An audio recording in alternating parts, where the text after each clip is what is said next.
Hey everyone, Linda from Let's Talk Prepping. And I want to bring you some things that are going on in the world that are important to us. But let me tell you what all the normal people are watching. The Queen just died. So they're watching all this pomp and circumstances, and it's going to go on for a couple weeks probably, not just one day. And they're going to be just enthralled by all of this. And they won't care about what's going on and what's going to affect them this winter, this spring, when they have no food, when energy prices are so high. So we have that the masses are watching. And guess what? It's Thursday, and football season starts tonight. Oh, football season. So we're going to have football Thursday night, all day Sunday, Monday night. And the season goes till when? January, maybe even February. So this will take up people's time, and they'll just be distracted by this. Who's going to win? Who's playing? Who's injured? And they just go on, and they fall asleep on the couch watching a whole day of football instead of preparing and getting ready and doing what they have to do to survive what's coming. So let's just look at some headlines that are going to affect us as preppers. And we can forget about football. We can forget about the Queen. You can watch 5 minutes of each, maybe, but that's about it. So here's what's going to affect us. Okay, we're over here at thehill.com, and potential rail strike threatens to kneecap U.S. economy ahead of the midterms. And this is September 7th at 6 a.m. by Carl Evers Hillstrom. And he says we've got this rail strike that's looming. 115,000 rail workers could walk off the job as soon as September 16th if they don't get that new contract. And 5 of the 13 unions representing all workers have reached tentative agreements. And they're going to get a 24% pay raises and back pay.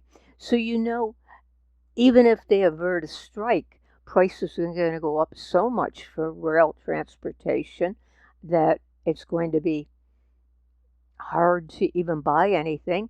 More than 9 in 10 railroad workers voted to reject that, so I guess they want more than 24%. Experts say that an extended walkout would devastate industries that rely on freight to transport. Grain, we need grain, and they're not even producing enough grain because of the drought and everything. Coal, diesel, steel, motor vehicle parts. And that the coal they're probably going to send to Europe because they're going to have a big energy crisis coming up. Shipping containers would pile up at the port, severely congesting supply chains and sending prices soaring ahead of the holidays. And the railroads are actually very critical to the nation's economy and also to the security. There's a lot of hazardous stuff that simply can't go by road. So we have the rail strike that's coming. Probably it could be averted, but it might not be. So it's something to think about, because that will mean prices are going to go up for everything and you're not going to get what you need. And then this is really important, much more important than football. This is from strangesounds.org. Strangesounds.org. Engineered destruction of U.S. drinking water. So first they were getting rid of the food. That was the destruction of the food supply. And it says after Jackson, Mississippi, now New York City arsenic, and Baltimore E. coli. Water treatment is failing in many different cities. These are just the first drops in a bucket. Cholera and dysentery are on my mind now. While they give billions to Ukraine, vital infrastructure collapses across large cities in the U.S. Hey, but I don't care if football started. E. coli has been detected in multiple locations across Baltimore. Residents are urged, to boil their water. And they say the health and safety of our residents is the utmost importance, but they're sending all the money and everything to Ukraine, so it can't be that important. And they're asking you to not bathe in it, not to drink it, and if you do, to boil the water first. But you know, if you live in Europe, you can't boil the water because they're saying you can't uh, heat your home or boil water over, I think it's like 100 degrees. That isn't even 12 is boiling. And the Public Works Department has provided a gallon of water to each household. I mean, we're talking the minimum you need per person is a gallon of water. So if this is only a gallon of water to each household, they're not giving out too much.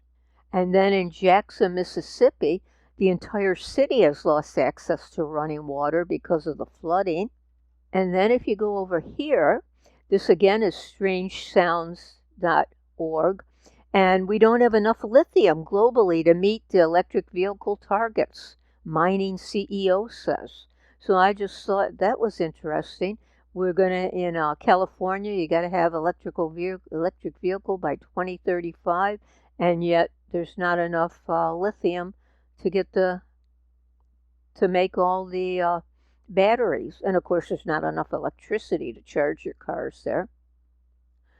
We're now in an era where everyone's going to want an electric car. The car companies can't make them fast enough, and people are now looking for the lithium they need for the batteries to go into the electric cars.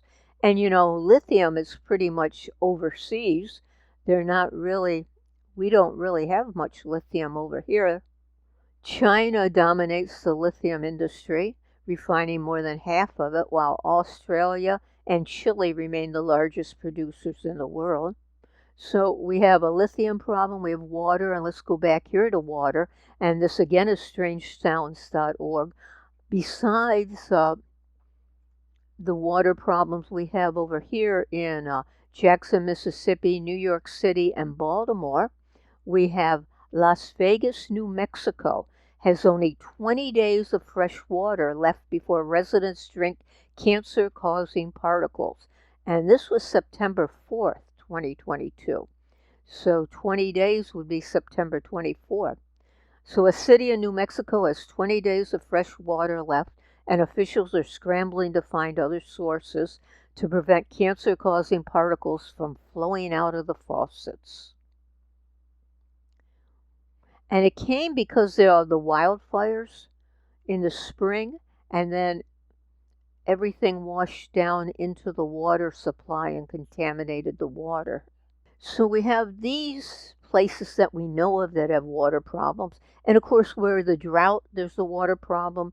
There's Lake Mead, the other lake there, can't think of the name of it, and the Colorado River.